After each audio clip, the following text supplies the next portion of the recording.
Hi friends, welcome to Unique Samayal. இன்னைக்கு நம்மளோட சேனல்ல சோயா பைட்ஸ் யூஸ் பண்ணி சூப்பரான ஒரு வெஜிடபிள் மஞ்சூரியன் தான் நம்ம செய்ய போறோம். இது ரொம்பவே டேஸ்டியா சூப்பரா இருக்கும். வாங்க இப்போ இதை எப்படி சிம்பிளா ஈஸியா செய்யறதுன்னு பார்க்கலாம். இப்போ நம்ம வீடியோக்குள்ள போயிடலாம். முதல்ல நம்ம கொதிக்கிற தண்ணியில உப்பு போட்டு இந்த சோயாவை போட்டு நல்லா புழிஞ்சி எடுத்துட்டு அதுக்கப்புறமா சில்லி சிக்கன் பவுடர், மிளகாத்தூள், லெமன், கார்ன்ஃப்ளவர் மாவு, உப்பு இதெல்லாம் போட்டு நம்ம மிக்ஸ் பண்ணி வச்சுருக்கோம். இப்போ இதை நம்ம டைரெக்டாக எண்ணெயில் போட்டு டீப் ஃப்ரை பண்ணி எடுத்துடலாம். இதை எப்படி செய்யணுங்கிற ப்ராசஸை நான் ஏற்கனவே சோயாவை சில்லி போடுறது எப்படின்னு நான் போட்டிருக்கேன். உங்களுக்கு அந்த வீடியோவோட லிங்க்கை நான் டிஸ்கிரிப்ஷனில் கொடுக்குறேன். தேவைப்படுறவங்களுக்கு டீட்டெயிலாக போய் பார்த்துக்கோங்க. இப்போ நம்ம சோயாவை சில்லி போட்டு எடுத்தாச்சு. இந்த மாதிரி எடுத்துக்கோங்க. ரொம்ப ஓவராக மொறுன்னு ஆகாமல் கொஞ்சம் பக்குவமாக எடுத்துக்கோங்க. அடுத்ததாக நம்ம அடுப்பில் ஒரு கடாய் வச்சு கொஞ்சமாக ஆயில் சேர்த்துக்கலாம். இப்போ ஆயில் கொஞ்சம் நல்லா சூடாகட்டும். இந்த ஆயில் நல்லா சூடானதும் நம்ம கட் பண்ணி வச்சுருக்கக்கூடிய பூண்டு இதில் சேர்த்துக்கலாம். பூண்டு கொஞ்சம் வதங்கணும். அது கூடவே நம்ம கட் பண்ணி வச்சுருந்த இந்த இஞ்சியையும் சேர்த்துக்கலாம். இப்போ இந்த இஞ்சியும் பூண்டும் நல்லா எண்ணெயில் வதங்கி வரட்டும்.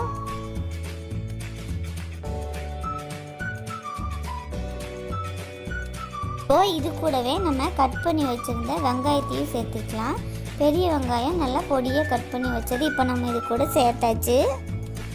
இப்போ இதை நம்ம நல்லா வதக்கி விட்டுறலாம்.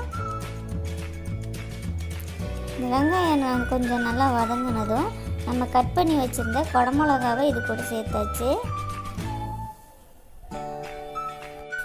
இந்த குடமிளகாவையும் இது கூட சேர்த்து நம்ம வதக்கிக்கலாம்.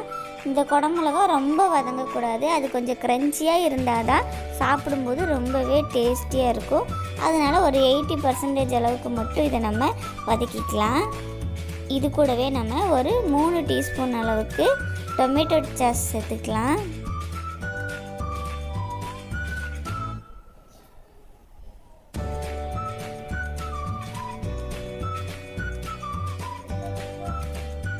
இது கூடவே நம்ம ஒரு 2 ஸ்பூன் அளவுக்கு சோயா சாஸ் சேர்த்துக்கலாம்.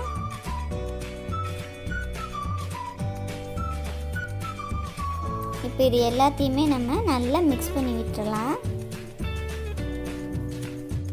இது கூடவே 3 டீஸ்பூன் அளவுக்கு நம்ம க்ரீன் சில்லி சாஸ் ஆட் பண்ணிக்கலாம்.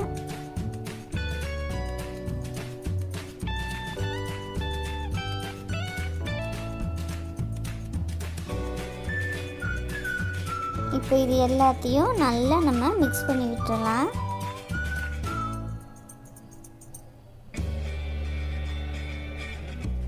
Tomato sauce, soya sauce, green chilli sauce இது 3 நல்லா மிக்ஸ் ஆயிடுச்சு. இப்போ நம்ம 1 ஸ்பூன் அளவுக்கு மிளகாத்தூள் சேர்த்துக்கலாம்.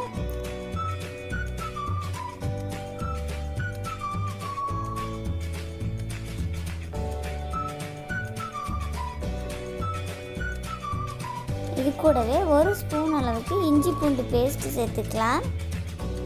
நம்ம ஏற்கனவே இஞ்சி பூண்டு பொடியாக கட் பண்ணி இதில் சேர்த்துருக்கோம். அதனால் இது கொஞ்சமாக 1 ஸ்பூன் அளவுக்கு சேர்த்தா போதும்.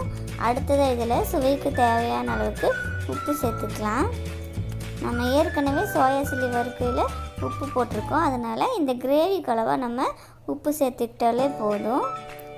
இப்போ இது எல்லாத்தையும் நம்ம நல்லா மிக்ஸ் பண்ணியாச்சு. இப்போ இதில் நம்ம ஒரு 1.5 ஸ்பூன் அளவுக்கு பெப்பர் சேர்த்துக்கலாம். இந்த குருமிளகு பொடி போட்டு நல்லா மிக்ஸ் பண்ணிக்கலாம். இப்போ பார்த்திங்கன்னா இந்த கிரேவி நல்லா திக்காக இருக்குது. இந்த ஸ்டேஜில் நம்ம ஒரு 3/4 டம்ளர் அளவுக்கு தண்ணி சேர்த்துக்கலாம். தண்ணி சேர்த்து இதை நம்ம நல்லா மிக்ஸ் பண்ணிடலாம். இப்போ இந்த தண்ணி நல்லா கொதித்து வரட்டும்.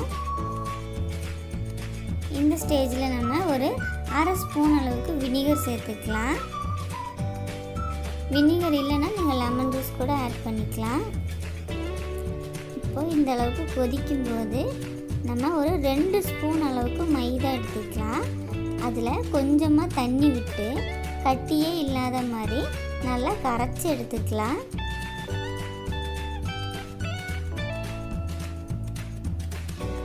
இப்போ இப்போ இந்த அளவுக்கு நம்ம கரைச்சாச்சு.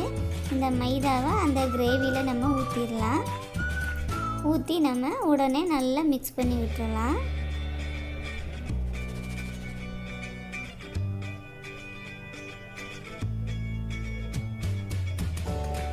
இப்போ இதில் நம்ம ஏற்கனவே சில்லி பண்ணி வச்சுருக்க சோயா பைட்ஸை இது கூட சேர்த்துக்கலாம்.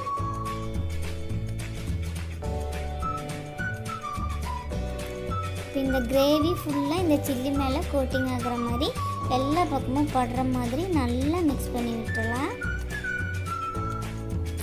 இந்த கிரேவியெல்லாம் அப்படியே அந்த சோயாவில் ஊறி சாப்பிடும்போதே ரொம்பவே ஜூஸியாகவும் கொஞ்சம் க்ரன்ச்சியாகவும் இந்த மஞ்சூரியன் ரொம்ப ரொம்ப டேஸ்ட்டாக இருக்கும்.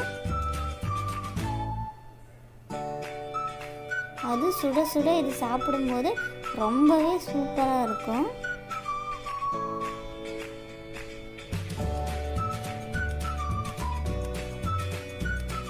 அவ்வளோதான், இப்போ நம்மளுடைய மஞ்சூரியன் ரெடி ஆயிடுச்சு.